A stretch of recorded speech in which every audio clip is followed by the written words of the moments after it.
किसी कोई भी हो, किसी की पीड़ा का मजाक नहीं उड़ाते। क्या जरूरत थी उन छात्रों पर आंसू गैस चलवाने की, उन पर लाठियां बरसाने की, उन पर वाटर कैनन्स चलवाने की? क्या जरूरत थी उन नौजवान लड़कियों को जलील करते हुए उनके कपड़े फाड़ने की, उनको बेरहमी से गंदी तरह पिटवाने की? देश के युवाओं पर पैलेट गन्स और AK-47 चलवाने की क्या आवश्यकता थी? क्या वे आतंकवादी थे? कौन जवाब देगा? गृह मंत्री जी जवाब देंगे। किसने ऑर्डर दिया पैलेट गन्स चलाने के लिए? प्रधानमंत्री जी ने दिया, गृह मंत्री जी ने दिया। जवाब देंगे। देश के माता पिता पूछ रहे हैं, छात्र पूछ रहे हैं, अध्यापक पूछ रहे हैं, पूरा देश आज ये पूछ रहा है। इस देश का लोकतंत्र सर्वोपरि है, इसे ध्वस्त करना पाप है। इस सरकार ने रोजगार पैदा करने वाले सभी सेक्टर्स को लगातार कमजोर किया।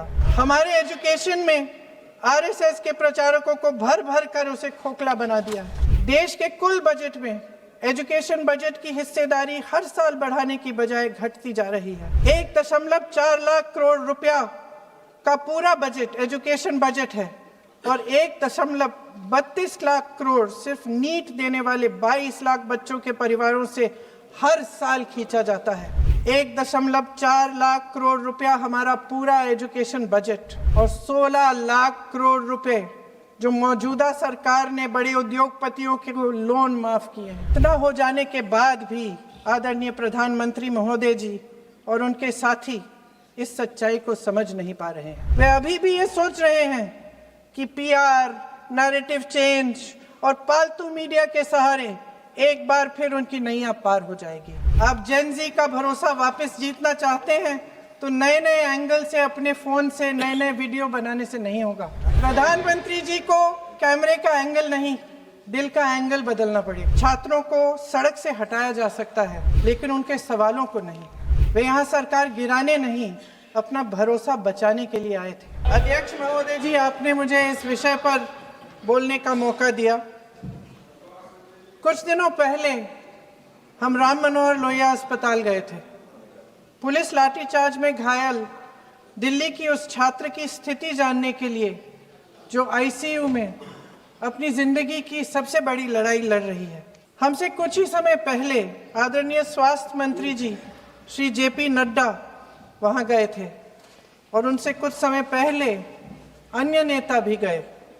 जब तक हम वहां पहुंचे उस लड़की की मां नेताओं के आने जाने से गुस्से में थी। सुन लीजिए, सुनिए, किसी की पीड़ा का मजाक नहीं उड़ाते। किसी कोई भी हो, किसी की पीड़ा का मजाक नहीं उड़ाते। आप संसद में बैठे हैं, निशिकांत जी आप बना रहे हो। जब तक हम वहां पहुंचे उस लड़की की मां नेताओं के आने जाने से गुस्से में थी। किस लिए आए हो? उसने ICU के दरवाजे के बाहर खड़े होकर हमें पूछा। हमारे सामने कांपते हुए हाथ जोड़े कहने लगी कि धन्यवाद आप आए हैं, ठीक है, मगर मुझे किसी से नहीं मिलना, मुझे किसी से बात नहीं करनी।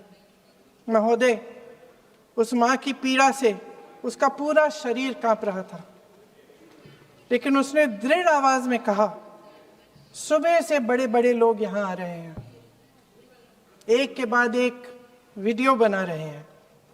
वह भी आए जिन्होंने मेरी बेटी का ये हाल किया है। किस लिए? उसने हमसे पूछा। किस लिए? मेरी बेटी की बलि तो चढ़ गई है, लेकिन उसे कुछ भी हो जाए तो मैं उसके लिए अपने आप लड़ूंगी। मुझे किसी की मदद नहीं चाहिए, मैं अकेले लड़ लूंगी। महोदय, शायद मुझे यहाँ खड़े होकर सबके सामने ये बात नहीं कहनी चाहिए, मगर उस माँ की गुहार ने मुझे शर्मिंदा किया। उसके दिल के टूटने की वो आवाज़ जो अस्पताल की दीवारों से में गूंज रही थी, मेरे मन में अभी भी गूंज रही है। इसलिए उस माँ की इजाज़त लिए बिना मैं आपके द्वारा आदरणीय प्रधानमंत्री महोदय जी और आदरणीय गृह मंत्री महोदय जी से पूछना चाहती हूँ कि क्या ज़रूरत थी एक मासूम बच्ची पर इस तरह दमन करने की? क्या जरूरत थी उन छात्रों पर आंसू गैस चलवाने की, उन पर लाठियां बरसाने की, उन पर वाटर कैनन्स चलवाने की? क्या जरूरत थी उन नौजवान लड़कियों को जलील करते हुए उनके कपड़े फाड़ने की, उनको बेरहमी से गंदी तरह पिटवाने की? देश के युवाओं पर पैलेट गन्स और AK-47 चलवाने की क्या आवश्यकता थी? क्या वे आतंकवादी थे? क्या आतंकवादी हैं? टेररिस्ट हैं? हाँ, कांग्रेस बोल रही है। हाँ, कांग्रेस बोल रही है। जवाब दीजिए, जवाब दीजिए। कांग्रेस बोल रही है, जवाब मांग रही है, जवाब दीजिए।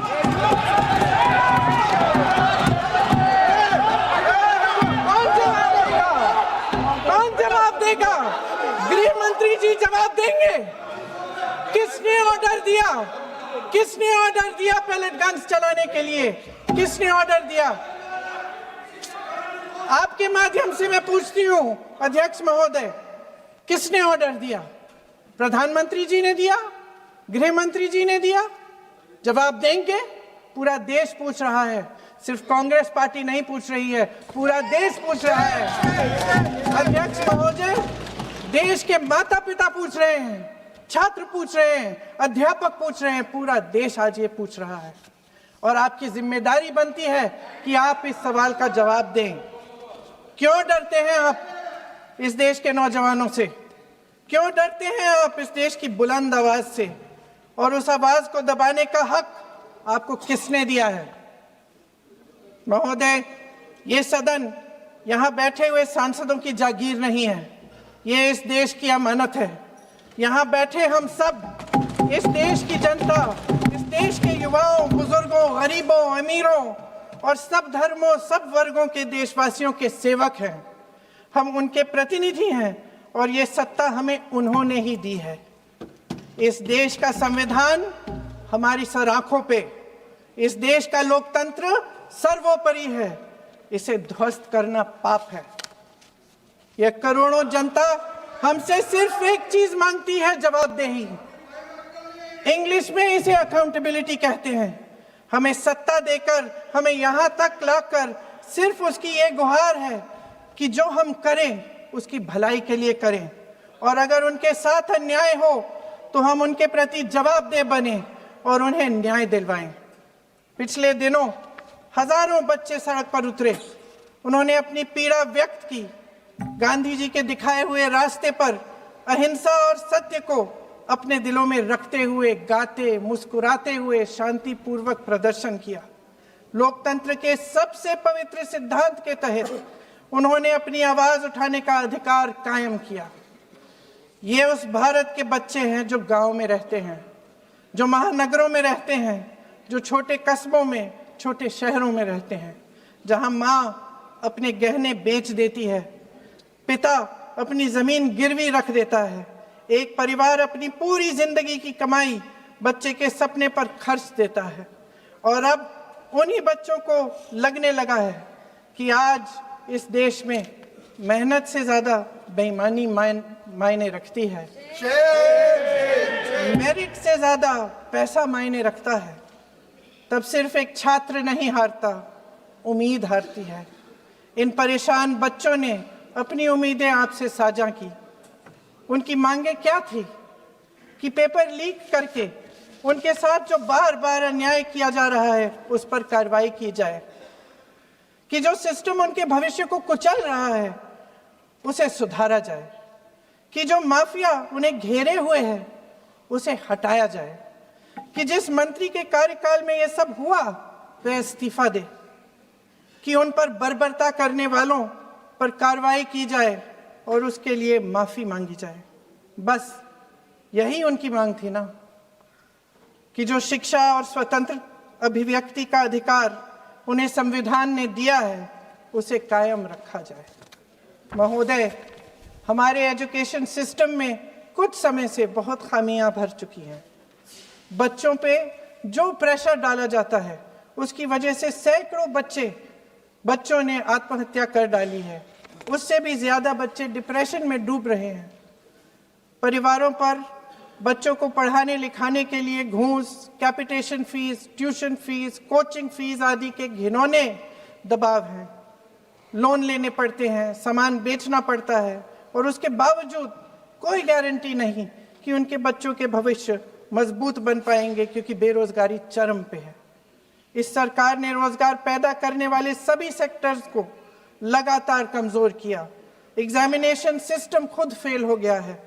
पिछले दशक में 152 पेपर लीक हुए, 750 करोड़ छात्र प्रभावित हुए, मगर एक भी दोषी, एक भी माफिया को सजा नहीं।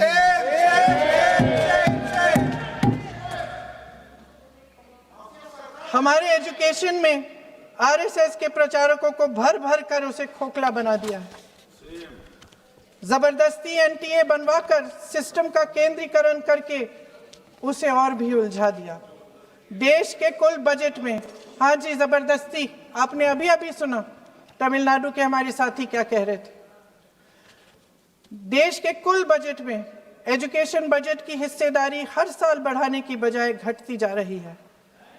1.4 लाख करोड़ रुपया का पूरा बजट एजुकेशन बजट है और 1.32 लाख करोड़ सिर्फ नीट देने वाले 22 लाख बच्चों के परिवारों से हर साल खींचा जाता है। एक और शर्मनाक आंकड़ा भी है। 1.4 लाख करोड़ रुपया हमारा पूरा एजुकेशन बजट और 16 लाख करोड़ रुपए जो मौजूदा सरकार ने बड़े उद्योगपतियों के लोन माफ किए हैं। सोचिए कि इस सरकार की प्राथमिकताएं क्या है। सच ये है अध्यक्ष महोदय कि जिस तरह अस्पताल में उस छात्रा की मां का विश्वास पूरे सिस्टम से हट गया है, उसी तरह देश के युवाओं का भरोसा इस पूरे सिस्टम से टूट चुका है। और जब इस तरह देश के भविष्य, हमारे युवा निराश होकर सरकार और सिस्टम से अपना भरोसा हटा देते हैं, तो उस भरोसे को फिर से बनाने के लिए सिस्टम के अंदर से जवाब नहीं ढूंढा जा सकता। उसके दायरे से बाहर निकलना पड़ता है, नए सिरे से ठोस प्रयास करने पड़ते हैं। अफसोस की बात यह है अध्यक्ष महोदय कि इतना हो जाने के बाद भी आदरणीय प्रधानमंत्री महोदय जी और उनके साथी इस सच्चाई को समझ नहीं पा रहे हैं।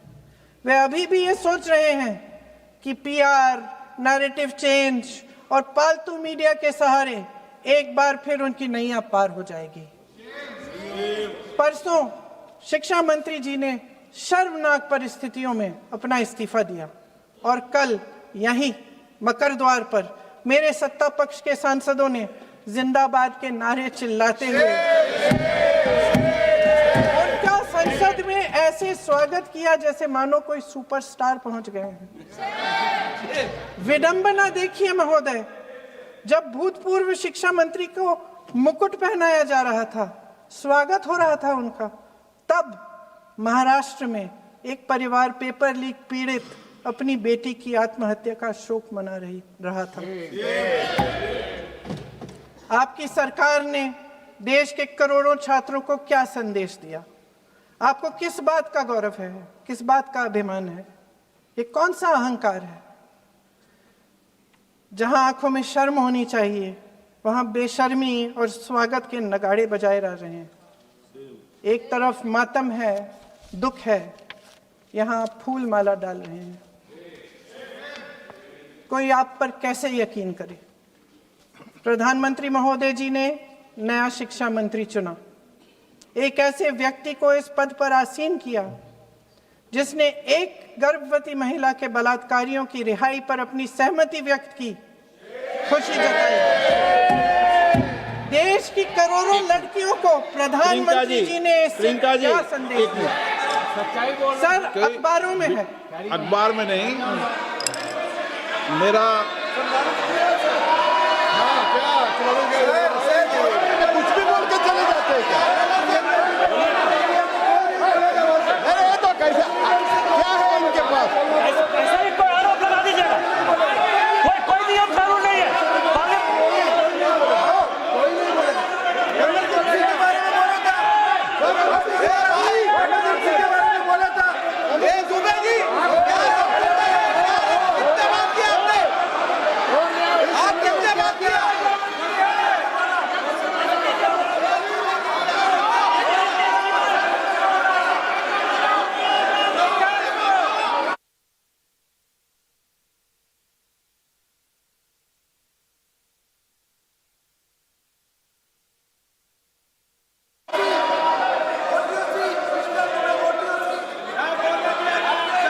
अध्यक्ष महोदय जी, जो श्रीमती प्रियंका वाड्रा गांधी जी बोल रही थी, तो बीच में उनके वहाँ से भी टोका टोकी पहले भी हुए, हमारे यहाँ से भी हुए थे। अभी हम लोग तो शांति से सुन रहे हैं, लेकिन जो अभी अभी हमारे वर्तमान नए शिक्षा मंत्री को जो उन्होंने टिप्पणी की, कैरेक्टर असैसिनेशन है एक तरीके से संसद में, और इस तरीके के भाषा हम उम्मीद नहीं करते हैं। मैं इसमें प्रहलाद जोशी जी ने भी खुद कहा है, एक तो उन्होंने प्रियंका जी ने जो गलत बात कही है रिकॉर्ड पे, उसको रिकॉर्ड से हटा दिया जाए। दूसरा इस तरह का भाषा का इस्तेमाल ना करें।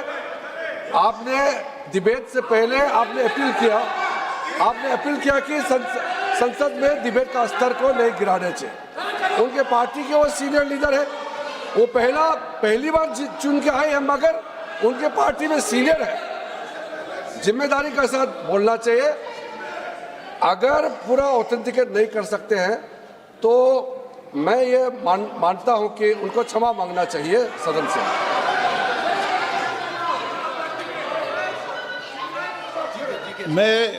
मेरा मत ये है, सदन के अंदर ये सदन सर्वोच्च लोकतांत्रिक संस्था का सदन है, इसका एक एक शब्द हमेशा रिकॉर्ड में रहता है। मैं माननीय सदस्य से आग्रह करूंगा कि बिना तथ्यों के हमें इस तरीके के सदन के पटल पर बात नहीं करनी चाहिए।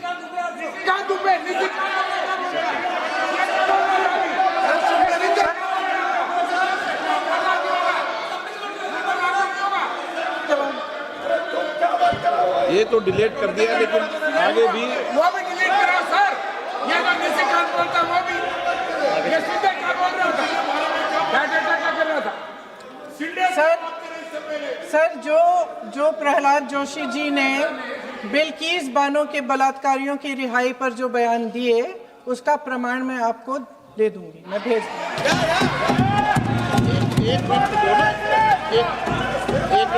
मैं ऑथेंटिकेट कर लूंगा।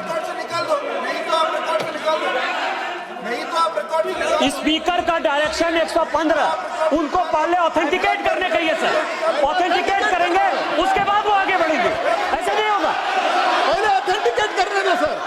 उनको ऑथेंटिकेट करने के लिए कहिए, ऑथेंटिकेट करने कहिए उनको।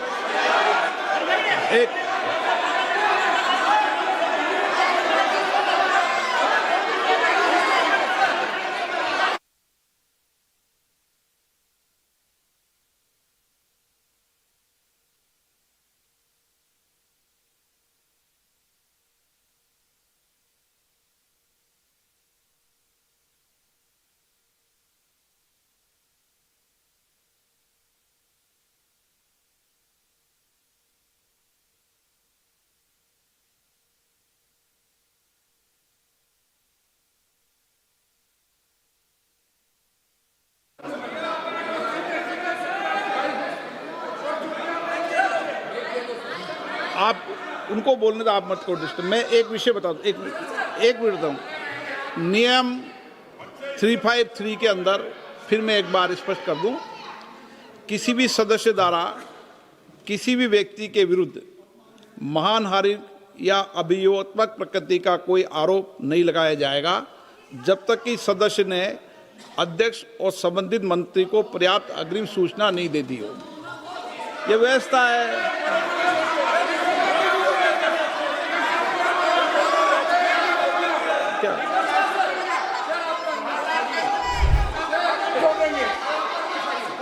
House, ma'am, the same house, Honorable Shrikant Tribhe told, still that is in the record about Indira Gandhi ji. Still that is in the record. Still that is in the record. Sir, you are not removed, sir. बोलो, आप भी बोल लो। Sir, केसी वेणुगोपाल जी ने जो नाम लिया है और मैं नेहरू जी के बारे में जो बात कहा है मैंने, सर, मैं उस पर कायम हूं और मैं किताब जो है ऑथेंटिकेट करने के लिए तैयार हूं। अय्याज थे नेहरू, अय्याज थे। मैं फिर दोबारा रिपीट कर रहा हूं, आई एम अगेन रिपीटिंग, यही फैक्ट है और वो किताब में ऑथेंटिकेट करके दे रहा हूं। I am authenticating that book.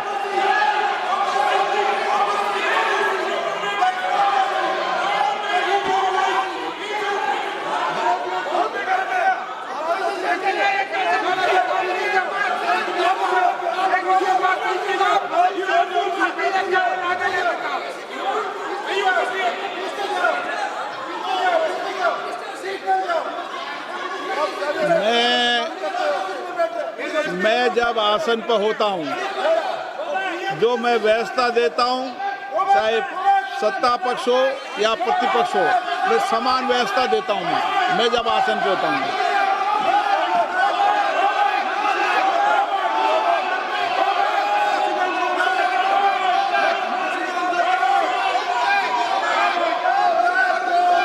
Please बोलने दो, आप उनको बोलने दें, उनको बोलने दें। नो, अरे आप उनको नहीं बोलने देना चाहते? चलिए चलिए, 114 प्लीज प्लीज चाहिए। सर प्रियंका जी को ऑथेंटिक करना चाहिए, ऑथेंटिकेट करना चाहिए, और जो मिस इन्फॉर्मेशन कर रहे हैं, नहीं तो मिस इन्फॉर्मेशन के लिए कार्रवाई करना चाहिए। सर ये क्या कुछ भी बोल के चल सकते हैं क्या? और procedure for the minister the correcting the mistake 114 में अगर वो आपने जो रूल का जिक्र किया 353 में, मुझे कोई नोटिस नहीं दिया है, मैं इधर प्रेजेंट हूँ, और मैंने ऐसे कैसे बिना ऑथेंटिकेशन बोल सकते, मुझे बिना नोटिस दिए हुए। इसलिए मैं इसको खंडन करता हूँ और उसको एक्सपेल करना चाहिए और उनको माफी मांगना चाहिए।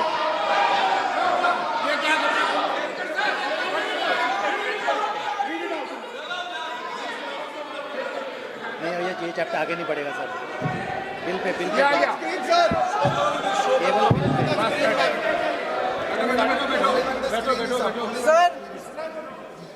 Sir here is a newspaper माननीय सदस्य, सर पूरा बुकी लेके आए आपने, बुकी लेके आ सकता है। Sir written by a respected माननीय journalist, सदस्य, I will authenticate using this, sir. आप माननीय सदस्य प्लीज इसको छोड़ दें।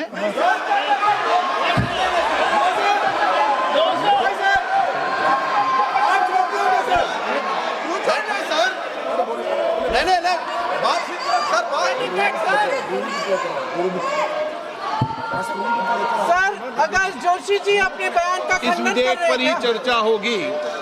आप इस बयान का खंडन कर रहे हैं क्या नहीं, जोशी जी? माननीय से पूछेगा। सदस्य, मैं आपसे फिर आग्रह कर रहा हूं, इस सदन में इस विधेयक पर ही चर्चा होगी, फिर भी नो, ये विधेयक का विषय नहीं है। आप नो, आप बोलो तो विधेयक पे बोलो, ये मेरी अपेक्षा आपसे। प्लीज सर, कभी- छोड़िए, ये रख दो। इस विषय को छोड़िए।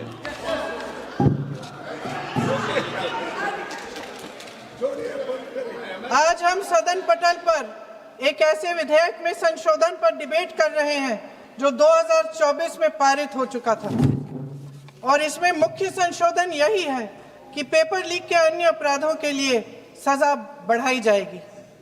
मगर जब से ये विधेयक पारित हुआ, तब से अब तक इस सरकार ने एक भी अपराधी को सजा नहीं दी। आपने देखा है कि कल और परसों से फेस रिकॉग्निशन द्वारा प्रदर्शन करने वाले बच्चों के नाम और पते सार्वजनिक किए जा रहे हैं, मगर यही काम पेपर लीक करने वाले अपराधियों के लिए अभी तक नहीं किया गया। ना इस विधेयक में पेपर लीक रोकने के कोई ठोस कदम है। इससे देश के युवाओं का भरोसा कैसे बनेगा? अध्यक्ष महोदय, आदरणीय प्रधानमंत्री महोदय जी को आपके माध्यम से मैं कहना चाहती हूं कि शायद उन्हें अपने सलाहकार बदलने चाहिए। वे असलियत से एकदम टूट चुके हैं। नई कमेटियां बनाने से काम नहीं चलेगा। उनका अध्यक्ष चाहे कोई भी हो, राधा कृष्ण कमेटी भी व्यवस्था में सुधार लाने के लिए बनी थी। आज तक उसकी एक सिफारिश लागू नहीं हुई है, और इस नई कमेटी में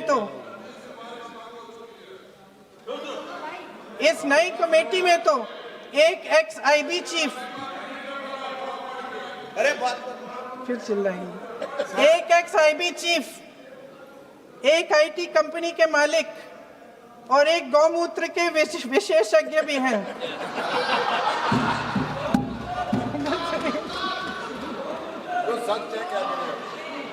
इन्हें शिक्षा के बारे में क्या पता जी? सर सच है, आप आज मेरे से नाराज हो रहे हैं। मन मुस्कुरा लीजिए। उनको आपने भी चुनाव लड़ा।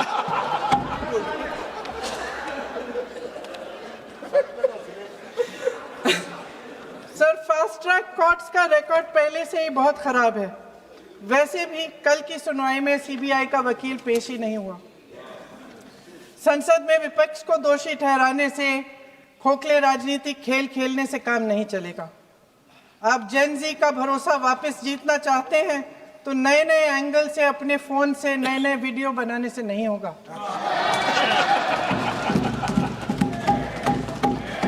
प्रधानमंत्री जी को कैमरे का एंगल नहीं, दिल का एंगल बदलना पड़ेगा। ये जेनरेशन जागरूक है, समझता है, झूठ पहचानने की उसकी अपार क्षमता है। इनका दिल और दिमाग जीतने के लिए आपको सच्चाई पर उतरना पड़ेगा। आपके शासन के चलते इस नौजवान पीढ़ी के साथ घोर अन्याय हुआ है, बर्बरता हुई है। इस सच्चाई को स्वीकार करिए। अपनी जिम्मेदारी से पीछे हटने से काम नहीं चलेगा। आदरणीय प्रधानमंत्री महोदय जी, आपको जिम्मेदारी लेनी पड़ेगी, ठोस कदम उठाने पड़ेंगे। शिक्षा विशेषज्ञों को इकट्ठा कीजिए, छात्रों, अध्यापकों, सभी स्टेक होल्डर्स को साथ लेकर, अन्य विचारधाराओं के थॉट लीडर्स के साथ गहरी चर्चाएं करवाकर एक नई शिक्षा प्रणाली तैयार कीजिए। मौजूदा नेशनल एजुकेशन पॉलिसी में 8 महीने तो एग्जाम चलते हैं, अध्यापकों को पढ़ाने का समय नहीं मिलता। सिर्फ आरएसएस के लोगों से भरने की बजाय सिस्टम को शिक्षित, एजुकेटेड, उन्नत और उदार दृष्टिकोण के लोगों से भी भरिए, जिनकी योग्यता सिर्फ उनकी विचारधारा न हो। रोजगार पैदा करने के सख्त कदम उठाइए, इस पर फोकस करिए। मेडिकल कॉलेजेस की संख्या बढ़ाइए, चिकित्सा शिक्षा का विस्तार कीजिए, ताकि ये बच्चे जो मेहनत कर कर के भी अपने भविष्य नहीं बना पा रहे हैं, एक उज्जवल भविष्य का सपना देख पाए। अध्यक्ष महोदय, छात्रों को सड़क से हटाया जा सकता है, लेकिन उनके सवालों को नहीं। हर लाठी जो किसी लड़की पर, किसी लड़के पर चली है, वे बच्चों की पीठ से ज्यादा सरकार की साख पर पड़ी है। देश के नौजवान न्याय मांग रहे हैं, भीख नहीं। वे यहाँ सरकार गिराने नहीं, अपना भरोसा बचाने के लिए आए थे। अध्यक्ष महोदय, आपके माध्यम से मैं सरकार को कहना चाहती हूँ, अपनी साख बचाइए, अपनी नीयत ठीक करिए, अपनी अकड़ का इलाज कीजिए, अपने वादों पर अमल कीजिए। आपके शासन में हमने बड़ी बड़ी चोरियां देखी हैं। चुनाव में वोटों की चोरी, राम मंदिर में चंदा की चोरी, आपके उद्योगपति मित्रों द्वारा देश की संपत्ति की चोरी, किसानों की जमीन की चोरी, लेकिन सबसे बड़ी चोरी, हाँ ठीक है, सबसे बड़ी चोरी तब हुई। कहिए, बोलिए।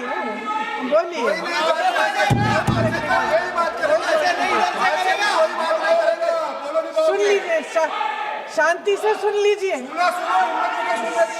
शांति से सुन लीजिए। आपको मौका मिलेगा, आप जितनी भी चोरियों की बात करना चाहते हैं आप कर लीजिए, अभी मेरा समय है। सबसे बड़ी चोरी तब हुई जब देश के नौजवानों के भविष्य, उनके सपने चुराए गए। भविष्य की चोरी, सपने की चोरी किसी भी चोरी से कहीं बड़ी होती है महोदय। अगर देश का युवा निराश हो जाए, अगर देश का युवा निराश हो गया, उसकी उम्मीद टूट गई, तो सबसे बड़ी हार भारत की हार होगी। और हम कांग्रेस और विपक्ष के लोग जान दे देंगे, मगर भारत की हार नहीं होने देंगे। सर, अब तो मुस्कुरा लीजिए, भाषण खत्म।